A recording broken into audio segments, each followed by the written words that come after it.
Good evening, lads. How are you? Hey man. Hey man, yeah, pretty good, thanks. How are you? Lovely.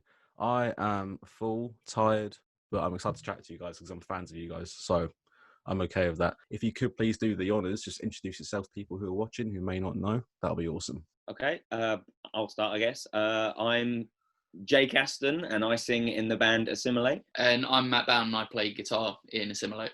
So just really, when did you guys start to form? Because I was aware that in 2011 you're a covers band. I think it wasn't around 2013, 14 you started to do more original work, and that's when you came into contact with us. So really, how has your relationship been with us for me as a newbie, and how long have you been gigging with us? Well, we've got our first show uh, with Juicebox. I think it was 2013 Yeah. for something called Hornfest. We were one of the first bands on during the day, Nice. and I just kind of fell in love with the venue the first time I was there. I was like, this place is great. It has people that come sort of regularly as an audience, and I really like the room. So from then on, I got into contact with Luke Hinton, who Yeah. obviously books for Juicebox and the Horn, and I just tried to get shows regularly, at least once, maybe twice a year, ever since then. And Yeah. obviously, I've done that for Assimilate and mine and Matt's other band, All Aboard Gloria. I've Yes. also booked shows for them as well. So it's the Horn and Juicebox have been regular parts of our gigging journey. Yeah. I mean, I feel like I don't know, I could be very wrong in saying this. I feel like you kind of opened doors for other acts to come in, because obviously I know you guys are from Watford or mainly play in Watford. That's where I've seen you mostly in passing, whether that's the Flags or the Horns, which is now O'Neill's, which is weird, but however. Yeah. And like along with that, there's bands like also very like Ill Informed. Oh, I Yeah, love them as they're good well. friends of ours. We Yeah, did get informed. because I don't think there was really an awareness of an alt metal scene, and forgive me for being ignorant, in the era of the Horn. Were you one of the sort of first acts around 2013 that you saw bring it in? I'm wondering. That's a good question. I'm not really sure because I tend not to. I guess we'll come back to this when we You start can. talking about our music more. But like, I don't really focus that much on what specific subgenre we are really. So That's good. there may have been other alternative metal bands at the time, but I wasn't aware of any. So I know metalcore was very big. Yes. In the late 2000s to early 2010s, most metal bands, I guess, were playing metalcore music. So we were doing something a little bit different from those guys, but I don't know how many other bands were also doing alternative metal. Yeah, I think my first experience playing a Juicebox show, or even like being to the Horn in general, I think the first time I went was to see Assimilate play before I was in the band. Nice. And I think that was a lineup with you guys and Poltergeist, and I can't remember who else was on the bill, but I remember that sort of community being about then. Yeah. But that was about 2015. Was that when 2015? Was that your second EP? Was around then as well, I believe, right? Yes. So the first EP was 2013, around, just after we played the Horn for the first time, actually, after we did Hornfest. And then 2015 was our second EP, Irrational Fears. Along with that EP, you also have obviously the first one before, like you said, 2013, and then you had your album 2018, which was great. But you slyly mentioned to me before the interview that you're over lockdown. Nothing recorded yet, I believe, right? But you've basically written out what will be album number 2. Yeah, we've spent lockdown, I guess, finishing up writing all the songs, just tweaking bits, making sure we're all happy with it. But yeah, we haven't recorded the, I guess, final versions of the songs, but we have been doing demos over that period of time. But yeah, we've booked studio time for very soon, and we'll be going in and recording album 2, which I'm very excited for. Fantastic, mate. What would for fans of the band, and also people who are just curious, who've also listened to your prior work, and even if not, could you give away some spoilers? Like this is your complete free reign. I mean, like we talked about Rasputin before we went on the air. So like I said, this is your free reign to chat about whatever you want regarding it. Okay, well, I guess me and Matt can both Go add for it. a little something to this. Yeah. Because he'll probably want to go into the instrumentals and how that's different, because he didn't really write that much of the music on the last album, because he joined when we'd already written most of it. So he had a hand in writing a couple songs, but so the writing process has been a bit different since Matt's joined. So I guess he'll be able to tell you about that. But the lyrics, are very different on this new one, because the last album, there were a couple, I guess, personal songs on there that were about me and things that happened to me. But most of the last album was more, I guess, broad concepts that apply to, you know, most people or other people. Whereas this new album is very personal. All the songs are about things that have happened to me in the past couple years that I just needed to get out of my system. And so that's kind of a big difference between the two albums. Yeah, I mean, there's that cliche that you hear like every metal band say when they're talking about their new record, and it's like, oh, the heavier parts are heavier and the cleaner parts are much softer, and it's like, well, yeah, that's what's happened. Like, it is a cliche, but that's sort of what we've been able to get out of this writing process. It's not really like a complete curveball. It still sounds like Assimilate. I don't know, it was nice to sort of get involved in the writing process for me, because like Jake said, I sort of wrote the occasional part or the occasional riff for Vicious Circles, because it was pretty much done. Yeah. By the time I, officially joined the band.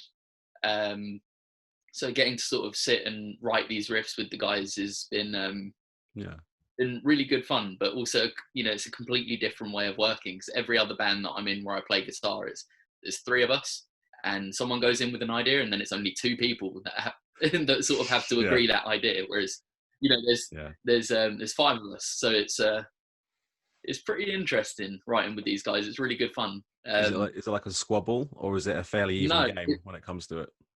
No, it's more like you'll go in with an idea, and then you'll turn your back for 2 minutes, and Jack Cox has down-tuned his bass to, like, I don't know, maybe a tone above the brown note, and then your riff just sounds a hell of a lot heavier than it did when you were actually thinking of it in your head. It's been good. One thing I like about, I guess sometimes I like it, sometimes I don't, but in the end it always ends up working for the better, is that in this band we all have, I guess we tend to have different ideas than what the other person would expect to do with the song. So sometimes that will make us disagree, and we'll be like, oh, I'm not sure if that's going to work, or, I'll come up with an idea someone else doesn't like, and vice versa. But then we try and find a way to make it so we're all happy. And then that I guess makes the quality of the music get better just by us trying. You know what I mean? Trying to outdo what we last tried to come up with, And it kind of causes us to write in ways that maybe individually we wouldn't have thought of approaching that song. So it's more of a collaborative sort of approach. I mean, like that brings two things to mind. The first being that recently for me, I've learned that where you write songs more as like a whole unit. I think it was I think it might have been Josh Homme who said this, something about like how your band is like the crew of a pirate ship. Like if your rigger goes, you're gone. If your cook goes, you're gone. If your captain goes, you're definitely gone. Like you can't have role envy, and you have to check on each other and work with each other whether you like it or not. Because it can get rough, but also like there's treasure out there, and it's awesome. And like secondly, it kind of reminds me of what I wanted to ask you next, because it's funny that you say you approach it differently in this case, the way you didn't expect to. When I hear Assimilate, I don't know why, I just get reminded so much of Deftones a lot. That's the first thing that comes to mind for me personally. Just like these cruising sort of slinging chords, and then dreamy sort of like vocals, and like the vocals, not in the rude way, they sound out of key and they cruise over sometimes in this really sweet sort of shoegazy way. But also then, like, in terms of melody and even drums, some bits remind me of hip-hop and delivery. Has that always been intentional? That's the thing. Is obviously I've been in the band since, just after it started, really. And whenever we've been writing music, I guess it is kind of natural. It's never been a planned thing where I'm like, oh, I want this to sound like we're mixing hip hop and metal or hip hop and punk or whatever.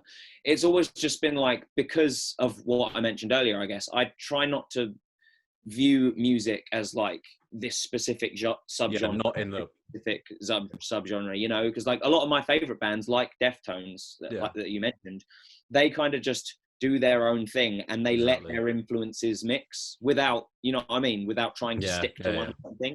And I think that's what we've always done as well. So if there is a bit of, I guess, hip hop influence in the rhythm, or if, there's a heavy riff playing and you expect me to scream the whole time, but I whack a little bit of, dreamy sounding melody in there, that's not because I'm trying to fit into a certain type of genre. It's just because... This is what you want to do, isn't it? Yeah. Yeah. I mean, some of it would be based on, you know, everyone in this band has drastically different influences when it comes to, you know, sort of stuff that we listen to. And I know that Cox especially is massively into like Let Live. And I think The Black is Beautiful is just an amazing record. So that's probably where some of that sort of hip hop groovy sort of metal influence comes in. Yeah. And then, like you said, there is that sort of like dirgy, heavy sort of Deftones approach to it. Yeah. Deftones don't go as fast as you guys do, but I don't know why I think there's a few moments where I caught that and I was like, there's something about like, I think that's just my default right now, because I just listened to Koi no Yokum for the first time in a long time the other night. So now all I can hear in my head is like these slow brown lead lines. That's all that's in my head right now. That's the mood I'm in. That's a really good album. Because I've been a fan of Deftones for quite a long time, but I hadn't listened to that album until earlier this year, and it's so good. See, I've always struggled with how I feel about Deftones. I think they're really, really good at what they do. Yeah. But every now and again, you just sort of want to shake Chino and just be like, it's okay to resolve the melody in a sensible place. But you're right, it does completely work. It is, you know, they've definitely found like their sound. Yeah. And going back to what you said about sort of like the hip hop influence, I guess some of that comes, or probably subconsciously comes, from the fact that I know Jake listens to a lot of Korn. Yeah. And maybe that sort of like early Korn, you know, early new metal. Yeah, that sort of influence probably works its way in there, especially with the way that Cox plays bass. Yes. Yeah. Me and Cox. I mean, I've not so much anymore, but especially at the beginning when we started this band, me and Cox were listening to a lot of Korn. So it's like whether we were trying to do it intentionally or not, I don't think we were. That kind of worked its way in. So yeah, I think Matt's hit the nail on the head there. You've told me this before we just hit air, like I mentioned earlier. Please, can you tell people about the Rasputin story? Because I think more people need to know about this. Because it's important. It's quite important. I know. Come on. It's an important thing. Yeah, all right. Well, in this band, we tend to have a bit of a tradition of whenever... Well, when we started, it wasn't the case. When we covered songs, they would be metal songs. But after a couple of years of doing that, we had this tradition of whenever we do a song that we want to, you know, a song that isn't ours that we want to cover, we make it not from our genre. We want to take something from a different genre and just make it our own. So some of the songs we've done would be Pass Out by Tiny Temper. Oh, mate. Everybody by the Backstreet Boys. What else have we done? We did Park Life a couple times, which was hilarious. That's fantastic. Yeah. I take full responsibility for the Park Life cover. Oh, mate. And it actually got us absolutely slated in a review. I can't remember who it was by, and to be honest, the review made me laugh, so it doesn't even matter. Okay. But we got absolutely slated for this Park Life cover. Because it wasn't true to the original. It's like, but we're like a heavy punk metal band playing Park Life because we want to have a laugh. It's not going to be the same thing, is it? Hey. But yeah, coming back to what you originally said, one of the first times we did that, I think the first time we did that and did a song that was out of our genre was we covered Rasputin by Boney M. We were kind of, pretty much completely influenced by the Churasas version because they'd already kind of done it. But we made a heavy version of that song, and because it was in the early days of the band, it probably didn't sound very good, but we did it. Was the violin lines done on the guitar? Yes. Yes. Perfect. Oh, man. For better or for worse.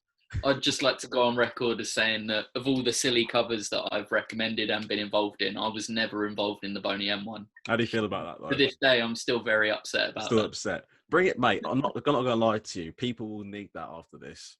The first setback after lockdown has got to just be covers. You should know what you should do is you should have your walkout music to be Rasputin and then walk out just in time to bring in the groove as the band and play along with it. But we couldn't do that because we have to walk on to trap music. That's another tradition we've got going on. Right, okay. For the past few, because that ties into Juicebox as well. Every year since 2015, I think, we've done a Christmas show at the Hall. Yes, yeah. And we made it a tradition for our Christmas shows to always come out to trap music. Don't know why. But because Christmas is the time of year to celebrate the birth. The birth of trap is Christmas time. We'll make a trap version of Boney M Rasputin, and we'll walk out to that. Wait. Are we talking good trap or like bad trap? This is another quick tangent. I got to go down. I got to know what the songs are now. Well, the thing is, it's not authentic trap. It's just about trapping. Like we know just about enough about it to exploit it. Right. Okay. So the last couple of years, it's been a case of me taking songs off of Vicious Circles and turning them into very bad trap intro music for us to walk onto. So yeah, maybe we'll do that with Boney M, mash up with Insomniac or something. That could be. I think that's the perfect way to celebrate album number 2. Is walking out to Rasputin. I mean, it's just the perfect way to celebrate Christmas, really. Perfect way to celebrate life. This got celebrate. If I could just have some bad trap following me around all the time, I would be infinitely happier. I will be wanting that to happen personally. I won't blame you if you don't do it. I'll be heartbroken nonetheless if you don't do it. So we've set his standards way too high. Yeah, I mean, yeah, if but I like you walk guys. On music, if you want walk on music for your band, I'll happily make you some trap. Please, I mean, keep in the loop of what you're doing. We the one time walked out to music when we actually bothered to time it. We had Everywhere by Fleetwood Mac as I walk out. If you can do me a trap version of Fleetwood Mac, I'd appreciate that. Great. On it. That'd be beautiful. That would be stunning. Right, the last quick question for you guys. What new music have you listened to recently, whether that's local or like on the rise? Any genre, any band, artist, or just one song? Anything like that? I want to know about it. Do you need some time to think, Matt? I could answer first. I mean, it's hard to remember what's new and what's not because this year feels like it's gone on for about a decade already. But yeah, you answer and I'll have a think. All right. Yeah. Well, one of the bands I've been listening to a lot this year is Loath. They're a UK band that I don't know if you've heard of them. No. Yeah, they're a UK band that kind of mix really heavy, I don't know what you'd call it, I guess really heavy metalcore, sort of bordering on deathcore, but they put in these little, I guess, softer, more melodic parts that almost sound kind of Deftones in there as well. And I just think the juxtaposition of that somehow works really well on an album and it doesn't sound out of place. I've been listening to their new album a lot. I've also been listening to the new Biffy Clyro. I know they're massive, but still their Biffy. new album's fantastic. Yeah.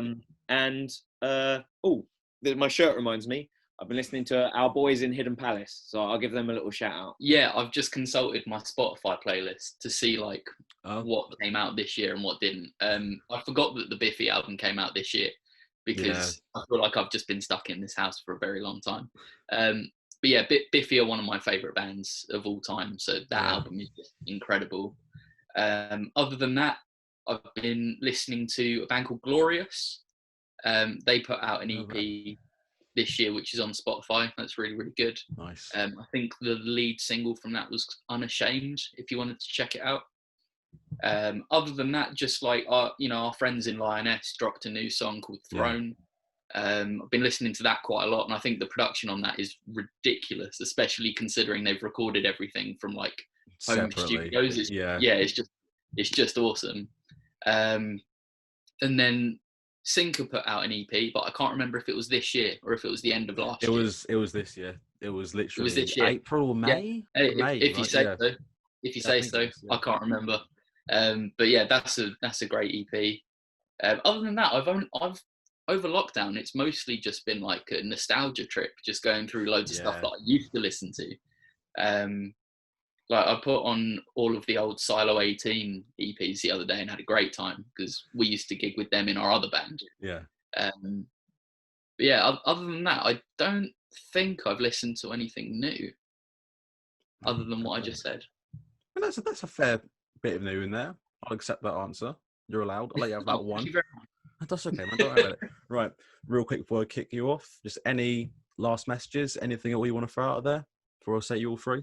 I guess the last few things I'd like to say is I don't know when we're going to be able to get new music out there, but hopefully it will be, at some time during next year.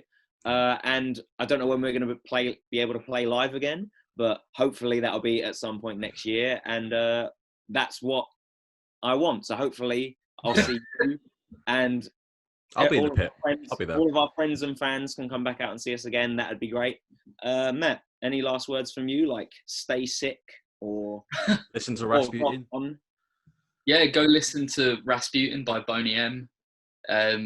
If you could stream Vicious Circles loads, that'd be great, so we could all afford a meal deal. No, I mean, I sort of echo what Jake said. Like, as soon as it's safe to get out there and gig and people feel comfortable going to gigs, Yeah. I can't wait to get back involved with that, because all of my guitars are getting quite dusty and I'm starting to get quite restless. Yeah. Other than that, I don't know. Stay safe, wash your hands, put a mask on and keep away from me, and hopefully see you on the other side. Perfect. Absolutely perfect. Right, Jake, Matt, thank you very much for tonight, boys. Hope we take care. Sorry about the bad internet on my part, but No worries, man. No worries, mate. boys, Speak to you very good. soon. No worries, mate. Speak Take to you care, soon. lads. Bye-bye.